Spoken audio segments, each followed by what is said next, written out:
Welcome to crack exam friends. आज हम इस वीडियो में बात करेंगे आपके भारत के जो स्वतंत्रता संग्राम में हुए हैं अनेक घटनाएं, महत्वपूर्ण घटनाएं जो हुई हैं उनके बारे में हम बात करेंगे और उससे रिलेटेड जो भी इम्पोर्टेंट फैक्ट होगा वो भी हम आपको बताने वाले हैं। और ये वीडियो आपके लिए काफ़ी हेल्पफुल होगा और आपके एग्ज़ाम में कहीं ना कहीं ये सवाल पूछ ही लिया जाता है।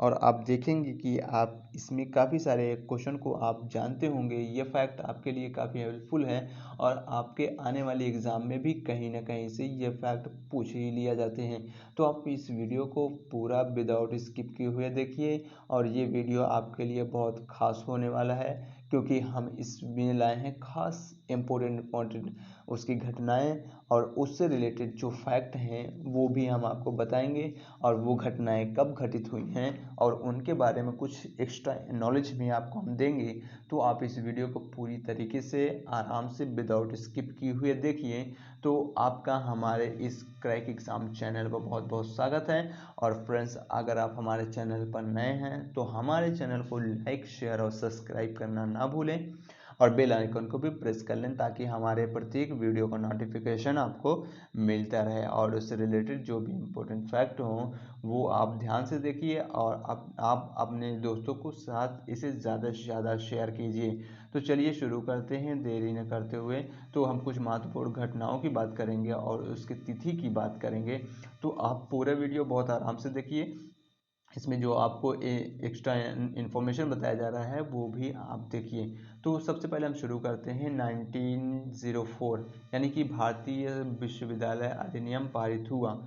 इस वक्त कौन वायसराय था? तो इस वक्त वायसराय था लॉर्ड कर्जन। लॉर्ड कर्जन ने ही यह अधिनियम पारित करवाया।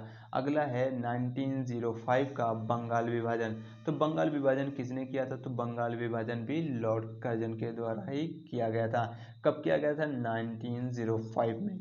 अगला है 1906 यानी कि मुस्लिम लीग की स्थापना कब हुई थी? 1906 को हुई थी।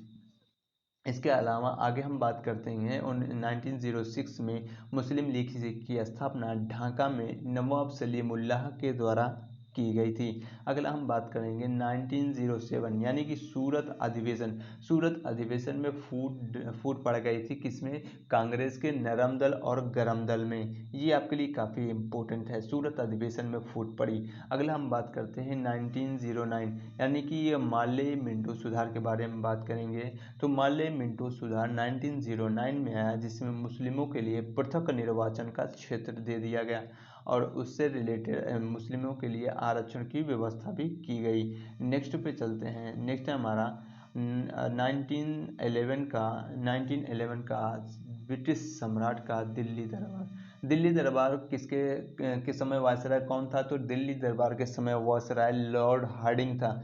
लॉर्ड हार्डिंग था जिस पर सूर्यसेन दा के द्वारा बम फेंका गया था परंतु वह बाल बाल बच गया और सूर्यसेन दा को या मास्टर दा को भारत छोड़ना पड़ा था। इसी तरीके से आगे हम बात करेंगे और 1911 में ही हम बात करेंगे ब्रिटिश जब दिल्ली दरबार हुआ था तभी जो 1905 में बंगाल विभाजन हुआ था उसे रद्द कर दिया गया। इसके अलावा कोलकाता से जो कैपिटल है वो दिल्ली स्थानांतरित की गई 1911 में ही। अगला हम बात करते हैं 1916 की बात करते हैं। तो होम रूल लीग का निर्माण हुआ 1916 में और दो होम रूल लीग बनी। आपके लिए काफ़ी हेल्पफुल है कि दो होम रूल लीग बनी। एक बनी अप्रैल 1916 में और एक बनी अप्रैल 1916 में, एक बनी सितंबर 1916 में।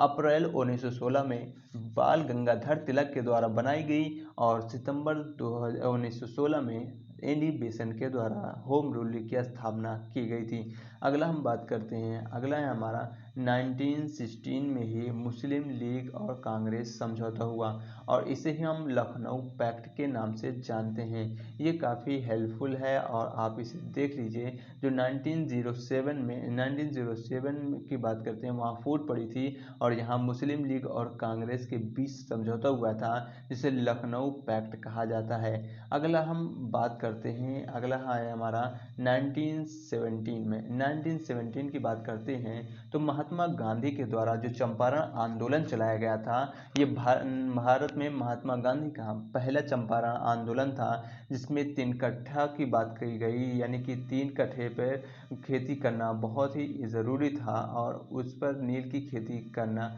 आपकी मजबूरी थी। तो इस पर राजकुमार शुक्ला ने गांधी जी का ध्यान उधर खींचा और इससे इन्हें चंपारण के समस्याओं से अवगत कराया और गांधी जी ने यहाँ चंपारण सत्याग्रह आंदोलन किया। अगले हम बात करते हैं 1919 के बारे में बात करते हैं। तो रॉलेट एक्ट 1919 में आया, जो बिना दलील, बिना वकील और बिना अपील का कानून भी कहा जाता है। इसी के तहत सैफुद्दीन किचलू और डॉक्टर सत्यपाल को गिरफ्तार कर लिया गया और इसी के लिए जलियांवाला बाग में लोगों के द्वारा इकट्ठा होकर इस पर मंथन किया जा रहा था। तभी जनरल ओडायर और माइकल ओडायर के कहने पर सैनिकों ने बंदूक चलाकर इन जलियांवाला बाग में जितने भी लोग थे उन पर गोलियां बरसा दी और इसी से जलियांवाला बाग हत्याकांड की घटना घटित हुई। आगे हम बात करते हैं 1919 का ही मॉन्टेग्यू चेम्सफोर्ड सुधार। मॉन्टेग्यू चेम्सफोर्ड सुधार आप काफ़ी इम्पोर्टेंट है आपके लिए, क्योंकि मुस्लिमों के लिए सांप्रदायिक जो निर्वाचन क्षेत्र था वो 1909 में दिया गया था। अब 1919 में मॉन्टेग्यू चेम्सफोर्ड के तहत हिंदू, बौद्ध, जैन, सिख जितने भी ये 3 धर्म थे, बौद्ध, जैन, सिख, ईसाई, इन सभी को इसमें सांप्रदायिक निर्वाचन का प्रतिनिधित्व दिया गया। और साथ ही साथ आगे हम बात करते हैं 1920 की बात करते हैं खिलाफत आंदोलन, जो तुर्की के मुस्लिम धर्मगुरु के खिलाफ धर्मगुरु के गिरफ्तार किए जाने के, अंग्रेजों द्वारा गिरफ्तार किए जाने के विरुद्ध चलाया गया था। आगे हम बात करेंगे यही खिलाफत आंदोलन आगे चलकर असहयोग आंदोलन में बदल गया और 1920 में असहयोग आंदोलन चला। अगला हम बात करते हैं 1922 की। तो असहयोग आंदोलन जो चला वो दो वर्ष तक चला और इसमें गोरखपुर जिले के चौरी चौरा नामक पुलिस स्टेशन को लोगों के द्वारा जला दिया गया, जिसमें कई पुलिसकर्मी शहीद हो गए और मारे गए। तो इस तरीके से 1922 में चौरी चौरा कांड होता है और इसी वक्त गांधी जी के द्वारा असहयोग आंदोलन को स्थगित कर दिया जाता है। अगला हम बात करते हैं 1927 में साइमन कमीशन की नियुक्ति हुई है। अगला 1928 में साइमन कमीशन भारत आया। साइमन कमीशन भारत आया, ये क्यों आया था? तो 1990 के जो एक्ट था उसका जो निरीक्षण करने के लिए 10 वर्ष पश्चात आना था, परंतु यह 10 वर्ष पहले ही आ गया और ये आया था 1929 में साइमन कमीशन भारत आया। 1928 में साइमन कमीशन भारत आया। आगे हम बात करते हैं 1929 की बात करते हैं। तो भगत सिंह द्वारा केंद्रीय असेंबली में बम फेंका गया था। भगत सिंह और सुखदेव के द्वारा यह बम फेंका गया था। आगे हम बात करते हैं, अगला है 1929 में ही क्या हुआ था, कांग्रेस ने पूर्ण स्वतंत्रता की मांग की थी, जिसमें जो कौन सा अधिवेशन था, तो इस समय लाहौर अधिवेशन चल रहा था और कांग्रेस ने पूर्ण स्वतंत्रता की मांग की थी। इसके अध्यक्ष कौन थे? तो जवाहरलाल नेहरू इसके अध्यक्ष थे। अगला हम बात करते हैं 1930 के बारे में बात करते हैं। तो सविनय अवज्ञा आंदोलन चलाया गया और गांधी जी के द्वारा ही यह आंदोलन चलाया गया था। अगला हम बात करें 1930 की ही बात करते हैं। तो प्रथम गोलमेज सम्मेलन 1930 में हुआ। अगला 1931 में द्वितीय गोलमेज सम्मेलन हुआ और 1932 में जो है तृतीय गोलमेज सम्मेलन हुआ था। और आपके लिए काफ़ी इम्पोर्टेंट है कि सेकेंड गोलमेज सम्मेलन में गांधी जी ने कांग्रेस का प्रतिनिधित्व किया था और गांधी जी कांग्रेस की तरफ से द्वितीय गोलमेज सम्मेलन में सम्मिलित हुए थे। अगला है, अगर तीनों गोलमेज सम्मेलन में कौन सम्मिलित हुआ था? तो डॉक्टर भीमराव अंबेडकर तीनों गोलमेज सम्मेलन में सम्मिलित हुए थे। अगला हम बात करते हैं, अगला है हमारा 1932 का सांप्रदायिक निर्वाचन प्रणाली की घोषणा की गई थी, यानी कि इसे हम कम्युनल अवार्ड भी कहते हैं। अगला हम बात करें 1932 में ही पूना पैक्ट पर साइन किया गया, जिसमें गांधी और अंबेडकर के द्वारा यह साइन किया गया। इसमें जो SC ST की सीटों की संख्या है वो बढ़ाकर 147 कर दी गई, यानी कि समथिंग 1881 और 89 से लगभग 147 के करीब इनकी सीटों की संख्या कर दी गई थी। अगला बात करते हैं 1942 के भारत छोड़ो आंदोलन के बारे में हम बात करते हैं। ये गांधी जी के द्वारा चलाया गया महत्वपूर्ण आंदोलन था। इसमें ही गांधी जी ने डू एंड डाई का, यानी कि करो या मरो का नारा दिया था, और साथ ही साथ इसमें गांधी जी ने काफ़ी इम्पोर्टेंट रोल निभाया। और इसमें महत्वपूर्ण नेताओं को गिरफ्तार जब कर लिया गया तो यह आंदोलन स्वतः स्फूर्त हो गया और काफ़ी महत्वपूर्ण तरीके से ये देश के आज़ादी में भूमिका निभाया। आगे हम बात करते हैं 1942 में ही जो क्रिप्स मिशन आया था, ये भी 1942 में आया था। अगले बात करेंगे 1943 की बात करेंगे तो आज़ाद हिंद फौज की स्थापना 1943 में की गई थी। और किसके द्वारा की गई थी? कैप्टन मोहन सिंह और सुभाष चंद्र बोस के द्वारा ये काफ़ी इम्पोर्टेंट आज़ाद हिंद फौज की स्थापना की गई थी। और सुभाष चंद्र बोस की बात आई है तो 1939 में ही उन्होंने फॉरवर्ड ब्लॉक की स्थापना की थी। 1939 में सुभाष चंद्र बोस ने फॉरवर्ड ब्लॉक की स्थापना की थी। और इसका जो इससे रिलेटेड जितने भी इम्पोर्टेंट फैक्ट थे वो इसके तहत सुभाष चंद्र बोस ने वो लाए, और इसके साथ ही लोगों को इससे अवगत कराया। और इससे रिलेटेड जो भी था SC/ST समुदाय के लोगों के दुखों को दूर करने के लिए काफ़ी इम्पोर्टेंट तरीके से फॉरवर्ड ब्लॉक की स्थापना की। अगला हम बात करते हैं 1946 में ही कैबिनेट मिशन आया। जो कैबिनेट मिशन आया 1946 में, जो हमारे आज़ादी का महत्वपूर्ण आधार बना, और संविधान में भी इसकी महत्वपूर्ण उपलब्धि है। अब संविधान की बात आई है तो संविधान की स्थापना में महत्वपूर्ण जो कार्य प्रणाली है उन किसकी लगी?